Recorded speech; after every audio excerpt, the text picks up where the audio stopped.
The day is finally here. Sparking Zero has hit literally every living room TV in America, and today we'll be getting into some of the things it does really well and some of the areas it definitely needs improvement. Hello new and returning viewers, I am Carnage, and this is my love-hate relationship with Sparking Zero as an almost 20-year veteran of the Tenkaichi series. I'm gonna say it, I still think Tenkaichi 3 takes the cake for the best DBZ game to date, but we will see how this game pans out as updates and DLC roll in. A few disclaimers before we start. I'll be sure to separate my nostalgia with Tenkaichi 3 from actual valid critiques of Sparking Zero so as not to dilute the actual problems here, as well as touch on some of the overall net positives this game pulls off really well and better than Tenkaichi 3. Number 2, please excuse the Bandai Namco branding in the top corner. I have yet to purchase a new capture card and Bandai seems to think they own my PS5. Number 3, I typically only do these type of analytical dives every once in a while on the channel, but this game is huge so I just had to this time, as this channel is mostly centered around actual gameplay, so if you're down for that sort of thing, hit that subscribe button. And number 4, many on YouTube consider me to be the Tenkaichi GOAT, so hey, do what you want with that information, but I will tell you this, I actually cried, sobbed heavily, like a man, when the intro of Sparking Zero played for the first time on my TV. I'm gonna cut in right here because I left out a really important detail. Last year, as many of my subscribers may know, I got into a really bad car accident and almost lost my life. A drunk driver hit me going over 100 miles an hour on the freeway while I was on my way home from a night visiting the family, meaning that I almost did not see the release of this game 17 years later. Me and my brothers were literally raised by the Budokai and Tenkaichi series growing up, and to date, the Tenkaichi series is still my favorite series of Dragon Ball Z games ever created. So seeing this game for the first time on my TV was really a surreal experience. Since its announcement, I had looked death in the face and could have had my life cut short, never seeing the day that me and my brothers would get to see this game released together. And of course, talk some of that good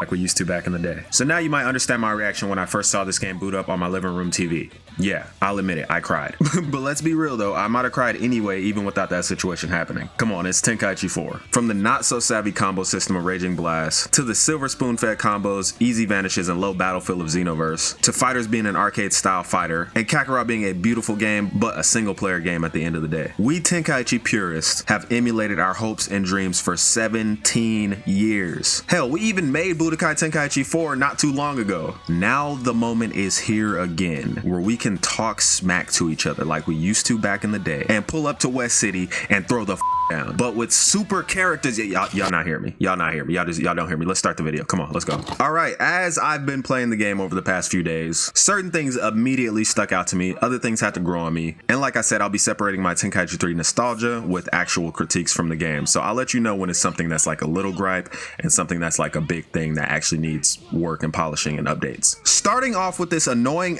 classic controller online glitch. Why does my Blast 2 have the same controls as my Blast 1? You telling me I'm going into ranked as mid Goku, one of the greatest Tenkaichi characters of all time, and I can't even use the Kamehameha times 20? You telling me I gotta do a meteor smash from across the map so they can block my shit and send me to the Shadow Realm? No, fix your game, Bandai Namco. Yes, we're gonna keep your branding in the top so we can know who the hell did this and why I refuse to play in ranked now online. The Z dash, or the move where people fly around behind you just to give you unlimited back shots, is so one-dimensional in this game when compared to Tenkaichi 3. For one, they nerfed the hell out of the hitbox, and two, it's much harder to activate in literally almost every situation. I mean, the only way to get this attack to work is if your opponent's just standing there completely still. Anything else in the move whiffs, sometimes leaving you completely vulnerable. Sparking Rush, or the sequence where you go into sparking mode and you punch your character an unlimited number of times until your key runs out, can no longer be blocked after a few hits like in Tenkaichi 3. Meaning, in order to get out of this endless cycle of punches, you have to learn how to Z counter. I'm also pissed that they changed the name of Z counter to super counter. You can no longer wait for the block timer to activate. And I'm not necessarily mad at this, as they do give you an out. If you get punched enough times, you eventually just fall back. But damn it, they already took the Z dash from us. And the unlimited rush is where I draw the line. Now there are a few areas where I feel like the game needs polishing. For one, smash attacks, the thing where you press the square button and hold up, down, left, or right to punch the hell out of your enemy and send them flying in whatever direction you held, often disconnects from your combo. So if you hit square 3 times and then you smash attack to the right, sometimes your character will just stop and do absolutely nothing, leaving you wide open to counter attacks. I've noticed you have to wait for the full animation to play out before you press the next button basically to get a smash attack off. I know other fighting games like Mortal Kombat have an option where you can input the whole thing literally on the first hit and sit the controller down and it'll complete your combo for you. Whereas here, it seems you have to wait until the animation's finished for the previous hit in order for the next hit to register, or at least for the last hit to register in my experience. In the previous title, you could input square 4 times and then a smash attack at the end, all by the second hit animation, and your character would carry out the whole combo. This also happens a lot with triangle smashes. If you've ever tried to ground sweep someone in this game, you've probably been in a situation where you instead sat there and charged up a key blast and threw it at their face. miss. Or worse yet, your character looked like he was charging a ground sweep, whole time it was a ki blast, and that additional delay left an opening in your attack string and caused your character to get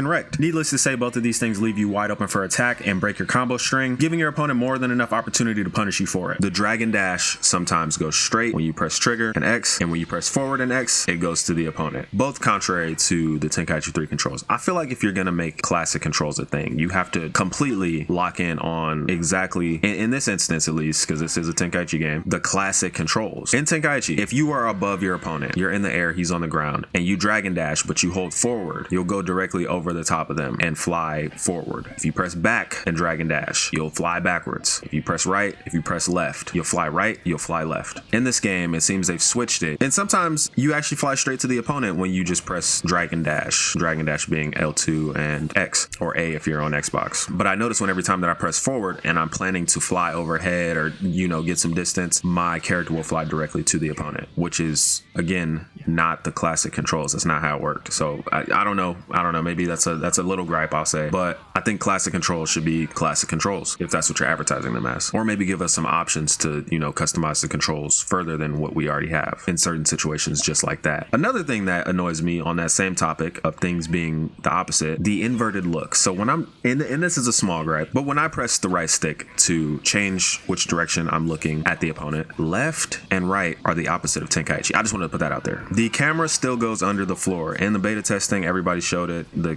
camera work was kind of sloppy. Yeah, you guys already know this one. The camera still goes under the floor, occasionally puts you directly behind a mountain and things of that nature. Certain mountain blast patterns have glitch textures. It's kind of weird. It's just like you get this line of like glitch texture that literally like just should not physically be there. After you throw a spear bomb, you'll get like a line across the ground and it'll look like somebody just took an iron and ironed over the mountain. It's weird. Movement is slightly jittery. This is something that I'm kind of like growing with a little bit. I understand that between games, you know, even of the same series, movement kind of changes and things like that. So again, this is me separating nostalgia and what I liked in Tenkaichi from what is the next Tenkaichi and what they did to maybe improve the game or change the game a little on purpose. But movement is slightly jittery and not as smooth as Tenkaichi. That one could be more of a style thing, so we won't count that as a super sin. How impossible it is to connect a rush super attack close range without your character just flying by the enemy for 10 extra seconds. You don't know how many times I've been directly in front of the enemy and they're in an animation and I know they're not going to be able to block this and I launch my final Gala gun right in their face. They're about to grab me, right? I'm thinking, oh, this is maybe Tenkaichi 3 where they can grab you out of the rush, right? I might be cooked. No, I'm cooked for a different reason. I'm cooked because rush supers do not work close range. They barely work long range. I was spectating a match between Goku and Gohan, and they both pulled out their rush super attacks at the exact same time. One launched his, the other launched his right after. Not even a frame between them. These sons of bitches flew right past each other. Whereas in any iteration, your rush super is supposed to go directly at the enemy. How did they fly over and under each other? I'm gonna put a clip up so you guys can see what I'm talking about. Bandai, fix your game. Yes, we're leaving your branding up in the top for this too. Oh, and don't even get me started with some of the ball attacks that do the exact same thing. Beam attacks are actually pretty solid in this game, and I'm gonna give kudos where kudos are due. But when I tell you I fought somebody with a 45 win streak or something like that and was point blank range as Goku, this motherfucker was Master Roshi spamming the out of his unblockable the whole match. I back him into a corner. I heavy crush his soul. I'm at max power. I launch my spirit bomb point blank. This motherfucker is done. Unblockable. You're done. And it goes right over his head.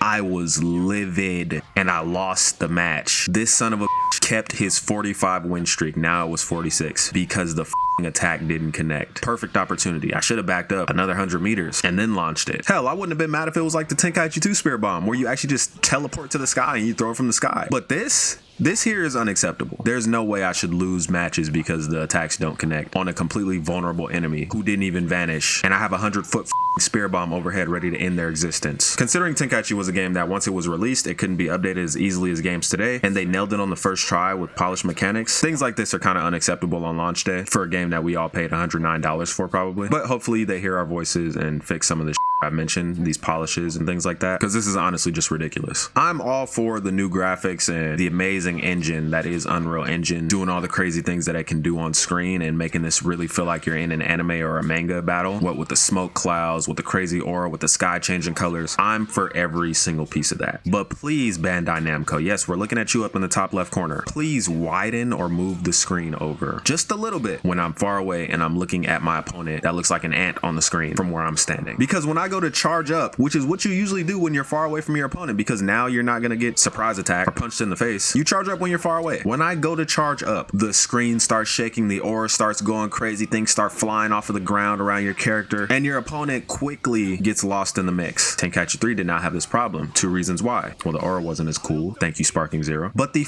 camera angle could be changed. It was wide and it was off to the side. So you could keep a clear visual on your opponent while you're charging up so they don't try to pull any bullshit or launch a super attack that you won't see, or instant transmission right behind you and you didn't even see them blink out of existence because your aura is going crazy. Please fix this, Bandai. I beg of you. Now, it's already bad enough that the revenge counter in the game, the thing where you double tap L1 to break out of any combo, consumes 2 of your precious blast stocks instead of just taking some of your health like you used to back in Tenkaichi 3. But the damn revenge counter can be countered. You can get sent flying into a crazy ass combo if you use the revenge counter and your opponent is privy to it, or better yet, they can use a revenge counter right back, and you guys can go back and forth on your revenge counters until your blast stocks run out and somebody wins. Now, this is a little different from Tenkaichi 3 because in that game, double tapping L1 would result in you essentially doing a shockwave that used your life force and it just knocked the opponent back, gave you some breathing room, and you could get out of there, you could start your own combo, that sort of thing. Basically, you couldn't be countered with your counter and you'd actually get some breathing room. In this game, you can be heavily punished. There's actually a mechanic where if you super perception a revenge counter, it plays an animation where they catch your hand and they send your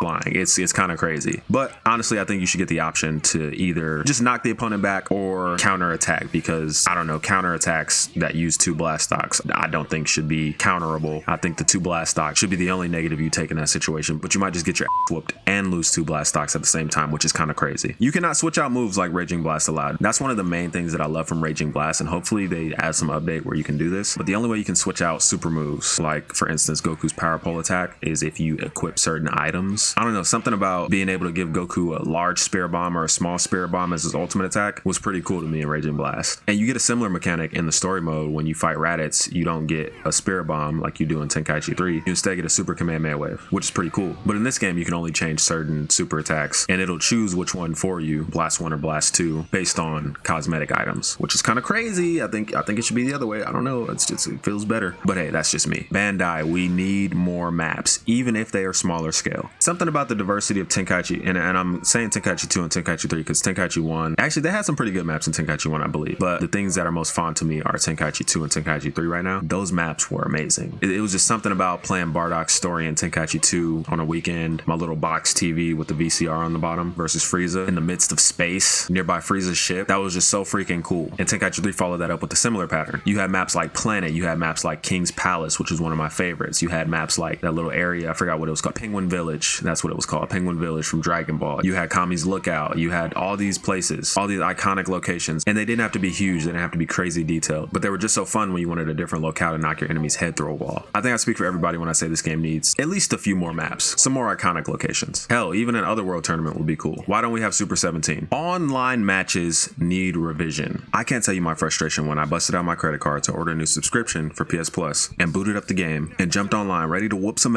ass, and I was put into a freaking 6-person waiting list lobby. This is unacceptable. Hell, Mortal Kombat 9 had a better system than this. Why did I pay you guys $109 for you to sit me in a lobby where I have to spectate 6 other people fighting who's ever at the top of the hill before I get one go at the motherfucker? And if I lose, I get sent back down to the bottom. Bruh, there's nothing quick about an online battle where you have to wait in a lobby for every single game mode, team, DP, or single battle. And then you have a separate option for rooms up top. It makes no sense. Literally, just put me up for matchmaking, and whoever else is up for matchmaking and meets similar requirements for connection, put us together and let us decide if we want to accept or decline. It's not rocket science, and it's been done many times. Why am I waiting in lobbies for 10-15 minutes for a single match? All right, this one's a small gripe. They switched certain Tenkaichi combos for the exact same sequence. As you guys know, this is a reboot. Sorry, a continuation of the Tenkaichi series. This is a small one, like I said, but certain combos, when I go to input them as a Tenkaichi veteran, fall short and my character stops moving because they've switched the control scheme for the exact same combo. Small one, but worthy of pointing out. Dash is the standard movement. Now, this is one that's kind of grown on me, and I kind of see why they did it. It's more of a leveling up of the game, being that it's the next iteration. They're just kind of modernizing things and adding things to the game. This is more of a stylistic one, but dash is a standard movement. opponent versus you just kind of like floating around if you hold the analog stick in any direction. It's like you're always holding A in Tenkaichi. I see why they did it. I wrote this one down before I kind of grew to appreciate it a little bit more and saw, you know, the potential with it. So I'll just leave it at that. Dash is the standard movement, and take that as you will. As a Tenkaichi veteran or as a new player, it is what it is. Underwater sound sucks. I get what they're going for here, and this one's starting to grow on me a little bit where it doesn't bother me as much, but underwater sound is kind of atrocious in this game, and I would much prefer underwater sounds, as in like water rushing and bubbles and things like that, but with less reverb and less like, I don't know, it just feels empty and lifeless. I'd rather have just regular voices. These characters can have a whole battle underwater in the anime if they want. It'd be kind of weird if it sounded like they were in a submarine the whole time. It's, I don't know, it's just weird. Underwater sound sucks. You can't hear enemy dialogue from across the map like previous games, which takes away from the immersion. You can kind of sneak and do things and get away from your opponent in this game, and I understand kind of why they did it. I just honestly don't like it. Like, I get it, you can charge up a Kamehameha quietly from across the map through a cloud and catch your opponent off guard, but I don't know. The first day it took the immersion out of me when I couldn't hear Frieza talking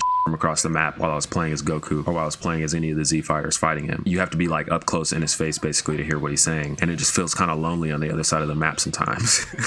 I don't know, maybe it's just me, but this has kind of grown on me a little bit. I don't know, maybe there should be an option. Maybe certain things, certain lines should be able to be heard better, but then they could quiet down like super attacks. Maybe that's mixing them too much and gets confusing, but honestly, I don't like it. I think you should be able to hear every dialogue the other character says, and maybe even have a caption at the bottom of your screen whenever they talk. Just feels more immersive, feels more like Dragon Ball. Looking for the opponent is tedious. Even when you can see their key through the map and have a clear line of sight. You don't know how many times I've been in a match where I can clearly see the opponent on the other side of the map, or they give me a key outline because they're behind a mountain or something, and I pop out from behind that mountain, hold L1 like in previous games to look for them. I can see them dashing around doing a bunch of crazy on key blasts, trying to kill me, and my opponent for the life of me will not lock onto them. And it's just so frustrating because you can get caught so off guard, and it always seems like they always know where you are, but as soon as you lose them, it takes your character 30 seconds to find them, and you have to be right in their face. I've had instances where the opponent was right in my face attacking me from like right out of my peripheral, and I'm about to get blown into a freaking oblivion, and my character will not lock on. It's kind of ridiculous. Please fix the lock on system, Bandai Namco. This one was more of like a first day gripe. Sound balance feels off, feels too calm, and needs some more heavy metal type tracks during battles and story missions. I don't know, like the menu sounds and everything just seems a little too calm. Like,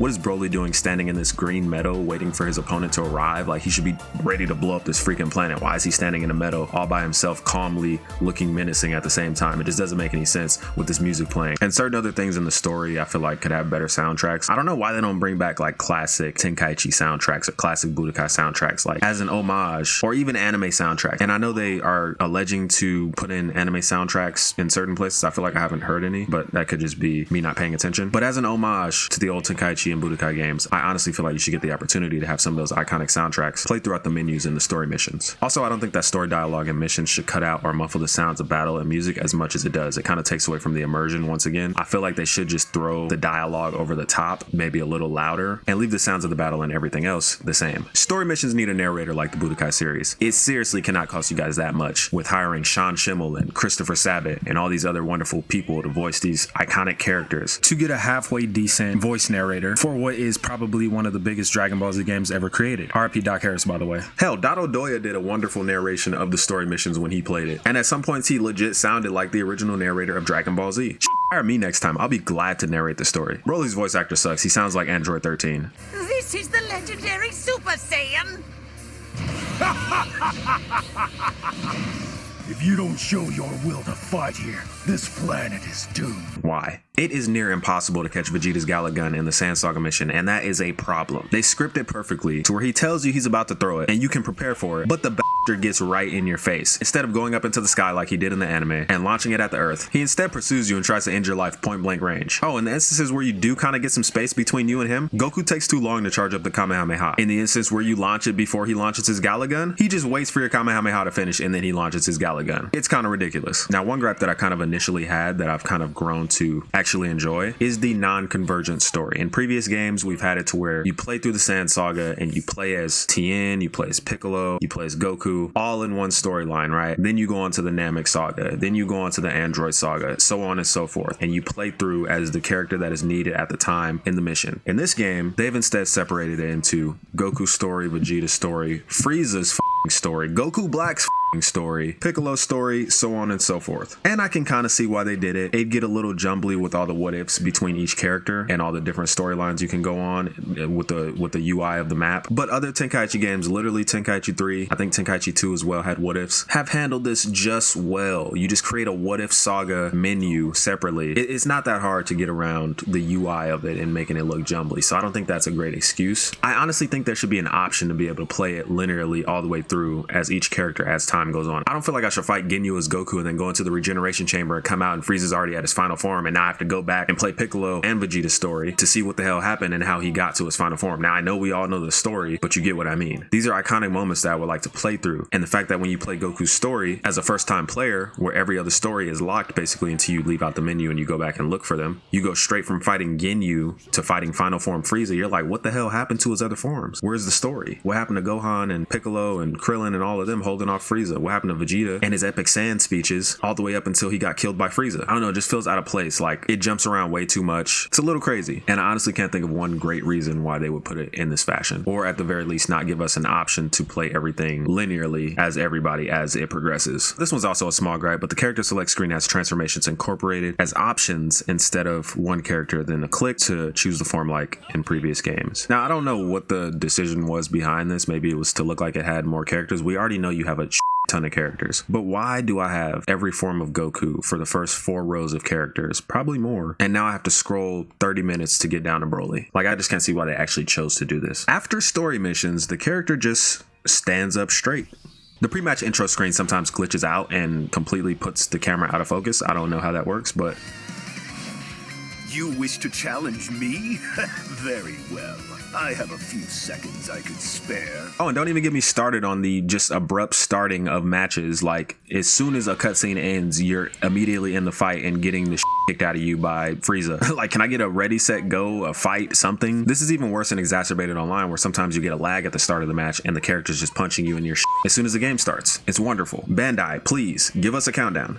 Tournament of Power enemies can't help but ring themselves out. I've had multiple occasions where I've actually tried to keep the character in the ring, and I just, for the life of me, cannot do it. It's kind of like that glitch in Tenkaichi 3 where the character would just start Z-dashing all over the map and run into the building in the back and ring themselves out. It's kind of annoying. I've literally had to throw people back into the ring to fight them. Yeah, please fix this. This kind of goes to my point with Vegeta earlier. It's impossible to get a beam struggle going because attacks move too fast. Now, I actually love the attacks moving fast in this game because they're a lot harder to dodge and actually take a little bit more skill, unlike in Tenkaichi 3 where you could just kind of float out of the way and be alright. But in the instance where a person launches their super attack and the other person launches their super attack from across the map, I don't think charge up is a thing that should prevent them from clashing. We both know what they're going for. I think they should put an event in the game where if 2 people use their super attacks immediately after each other within a certain time limit, it should automatically initiate a clash. I mean, they already have a whole cutscene for when the attacks come together. Why not just make that play as soon as the other person initiates their super attack? Because as of right now, it's very hard to get a clash going, especially if you have a character who charges up their attack. Please keep the beams as is. I love how hard they are to dodge. It adds skill and quick thinking to the game, but make attacks clashable. You can still clearly see people when hit with the solar flare. That kind of defeats the purpose, but you can clearly see a black outline moving around and flying away when a person solar flares you. And that's kind of a downgrade from Tenkaichi 3, as Tenkaichi 3, a solar flare will white out your whole screen for a certain amount of time, and you could either be getting your ass beat or the person could be hiding or whatever. But in this game, it's just much too easy to see the other character still. Bulma needs to shut the f up in the shop. I get it. You just want it all, don't you? I know. Decisions. Well, did you find something you want? Wish my husband would take me shopping a little more often. Well, did you find something you want? Wish my husband would take me shopping a little more often. Enough said. It is impossible to transform online or switch out characters, namely when you have the glitch that changes your Blast 1 to your Blast 2, which has gotten my ass beat so many times when I'm trying to switch out my character or when I'm trying to transform and get an extra bar of health. My character just sits there, derps out, and gets his ass beat, sometimes even resulting in me losing the match.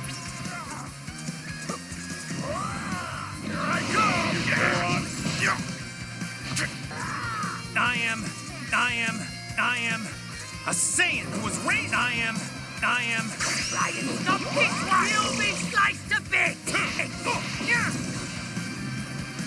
This is why I have not been playing ranked. Okay, now that we have gotten all the gripes out of the way, all the things that need improvement, the polishes that need to be done, at least for the time being, if you guys have any more, I'm sure you guys do. This is a brand new game, and I have yet to get through all of the story mode and explore the game extensively. Let me know what you guys have discovered in the comments. Now let's get on to things that I love. Although I just ripped this game a new asshole, I do accept it ultimately as a worthy successor in the Tenkaichi series. You see what I did there? Ultimate Tenkaichi. Let's get into the things that makes this game great. And trust me, there is a lot. How hard it is to dodge beam attacks because they're fast and they actually track. You don't know how many times I thought gleefully, he's charging a Kamehameha. I'll just sidestep real quick and I'll be all right. No. That Kamehameha is coming at you with the force of 1,000 suns. And you'd be wise to say a prayer right now. But oh, it's right here. It's in your face. You can't do about it. Better luck next time.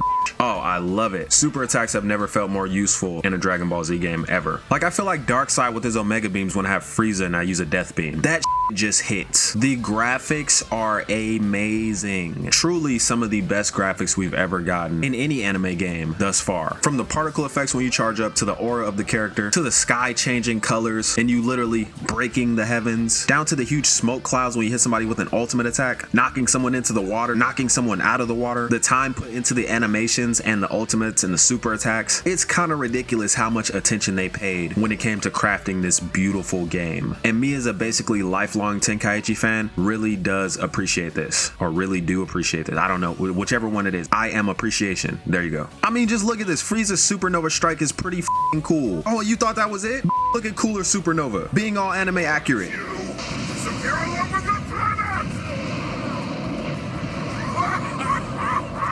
And the laugh at the end, that's such a cool touch. I also really enjoy the story animations, although I have my gripes with the story and the lack of a narrator and how it's like non-continuous. The story animations and the physicality are much welcome improvement from Tenkaichi 3's two characters standing on a map. Another thing I love about this game is it's a Tenkaichi game. This is not a Xenoverse 3 like I feared it might have been. This is not a Raging Blast 3, although it takes some good elements from Raging Blast like deflecting key attacks. It is a Tenkaichi game in the flesh with some enhancements, and although it has some enhancements and makes slightly different choices in some areas, at the heart of it, I can feel a Tenkaichi game. The attention to detail in this game is pretty amazing as well. When you drag and throw a character as Goku, he typically grabs them by the leg and throws them as he has done in previous games. In this game, however, if you drag and throw Frieza, he grabs him by his tail, and you see an animation of Frieza's face, if I remember correctly, and he swings him around and throws him like he's done in the anime. It's pretty awesome, and a small thing, but a much appreciated thing. Continuing on Goku, there's a cool detail when you throw his angry Kamehameha where it changes from blue to yellow. I think there was a discrepancy between the anime and the manga where one was blue and one was yellow, and that's a nice callback to detail there. And if you actually defeat someone with this angry Kamehameha, he has a different end screen for it as well.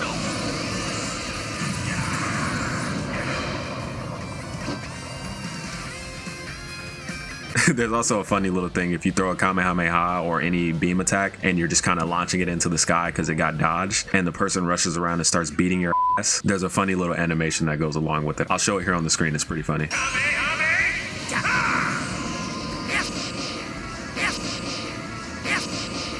Another thing I really enjoy about this game is the moveset changes for story missions. For instance, early Goku gets a Super Kamehameha instead of a Spirit Bomb for the Raditz battle because he doesn't know the Spirit Bomb yet. He doesn't know Kaioken yet. Otherwise, he would have wiped the floor with Raditz. So in the story mission, it follows suit. When you power into Sparking mode, you get a Super Kamehameha as early Goku instead of a Spirit Bomb. Tenkaichi 3 did not do this. They gave you a Spirit Bomb and you could wipe the floor with Raditz. I believe you also could go Kaioken. So I kind of like that they changed it up here. One of the first modes that I played in this game was the Tournament of Power mode, and I don't know, it was just really fun and addictive, although the characters ring themselves out from time to time. Something about having restrictions like not being able to fly and being able to fall off the edge was really fun and rewarding as you fought to stay in the tournament. I haven't had a chance to check through all the menus yet, but I think they should add this mode to online if they haven't already. And of course, all the other tournament modes. Vegeta, being the key spammer that he is, has this special ability given to only him, well, him and a few select other characters, I'm sure, to launch consecutive ki blasts until he's completely out of ki, in true Vegeta fashion. That means you can go into Sparking mode and launch ki blasts to your heart's content until you run out of ki. It's pretty awesome. Ki blasts seem to deal more canonical damage, and what I mean by that is the ki blasts in the episode are almost a death sentence, and characters will evade them for their life. And in similar fashion in this game, they actually feel like a threat. The what ifs are amazing in this game, and actually can lead to you unlocking some pretty cool things. Spoiler alert, and I'll put a timestamp up of when the spoiler's done. When you play the Frieza story, and Frieza comes back to Earth with his golden form to fight Super Saiyan Blue Goku and Super Saiyan Blue Vegeta, if you beat them within a certain amount of time, you'll open up a whole new path of what if that sees you and Beerus players having a conversation about ultimately sparing the two, but being able to take you and your comrades as Frieza to the Tournament of Power instead. One of your optional comrades here is Cooler, who you could always go buy from the shop after level 10 for I think 90,000 or 120,000 points.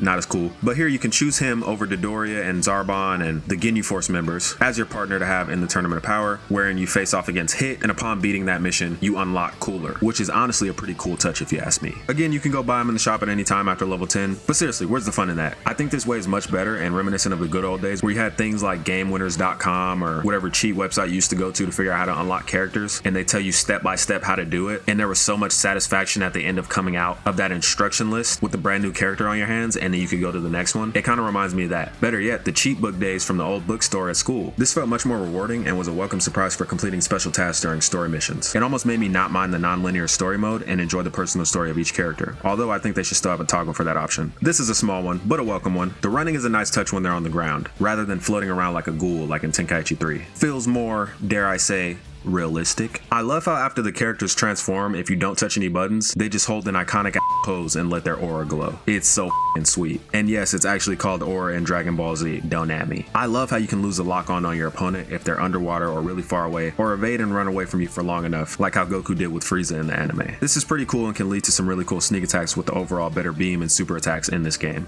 Want me to blow everything around us to bits? And Cooler's not bluffing here. Unlike in Tenkaichi 3, you can actually just start blowing with supers and ultimates while not locked on, in the direction you last saw your opponent or wherever you think they may have gone, just like Second Form Cell in the anime when he was looking for Android 18 and 16. I also learned that your Blastox do not regenerate unless you have lock on the opponent. So if you're at 0 Blastox and you want to transform or launch an ultimate attack, you gotta lock back onto the enemy. Which makes sense, considering Blastox are basically like your fight mojo, so if you don't have anything to fight, your mojo kind of goes away. I don't know, I think it's a cool touch. We finally have Tenkaichi 4 and it's back and overall better than ever. From the graphics to the story to the animations, the overall love is felt in this, well, love letter to DBZ fans. It truly is that. It's a love letter to us all. So we should appreciate that. $109 later, but we should appreciate it nevertheless. But really though, it's been 17 long years and they heard our desires and executed. Enjoy it, longtime DBZ fans. This is truly rare and amazing that something so beloved is done again, let alone done correctly. And I think we should all appreciate that. So thank you, Bandai Namco. And thank you, Akira Toriyama. Rest in peace. We miss you down here. Now I'm gonna go do what I've been waiting all day to go do. I'm gonna hop online and I'm gonna run some matches. But first, don't forget to drop a like on the video if you found any part of that entertaining, insightful, helpful, or all of the above. And I will be dropping more Sparking Zero content very, very soon. So if you don't want to miss out, go ahead and hit that subscribe button and I will catch you guys in the next one. Peace.